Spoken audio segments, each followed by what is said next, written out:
Mga life hacks na natutunan ko lang pagkatapos ng 30 taon. Panoorin mo to, hindi ka magsisisi. I-cruise ang dalawang hanger sa paglalaba, kahit malakas ang hangin, hindi ito matatangay. Gamitin ang water pressure para ma-vacuum seal ang plastic bag. Lagi bang may tira-tirang gatas sa baso? Ilagay lang ang kutsara sa labi ng baso para diretso at malinis ang pagbuhos. Akala ko ako lang ang hindi pa nakakaalam nito, kahit maiksi ang tali, madali mong nilalagay sa keychain at madali ring alisin. Ibuhos ang kumukulong tubig sa isda para madali nang matanggal ang balat. Putulin ang ulo ng hipon, pisilin gamit ang hinlalaki at hintuturo para maalis ang ugat. Sa pagsasara ng bag ng bigas, gumamit ng magic knot, hilahin lang at kusang babukas. Tiklupin ang bukasan ng sachet, painitan ng lighter, sealed na ulit. Tusukin ng chopstick ang likod ng yam bago balatan para hindi mangati ang kamay. Para hindi mag-overflow ang niluluto, maglagay ng 2 chopsticks sa gilid ng kaldero. May magkakabit na mangkok, ibabad sa tubig, hilahin ng dahan-dahan, magkakahiwalay rin.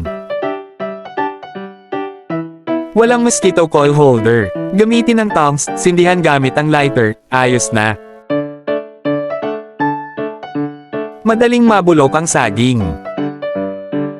Hugasan ito, patuyuan, at balutin ang tangkay ng basang paper towel. Tatagal ito ng 2 linggo.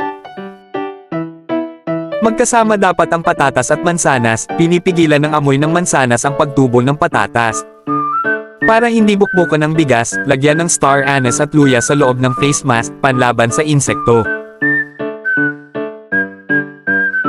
Walang jowa para magbukas ng lata. Iangat lang kalahati ang ring pull tapos hatakin, hindi masasira ang kuko mo.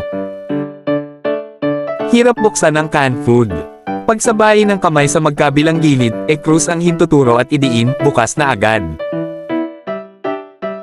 Mag-thread ng karayom gamit ang sinulid at papel, siguradong pasok kahit maliit ang butas.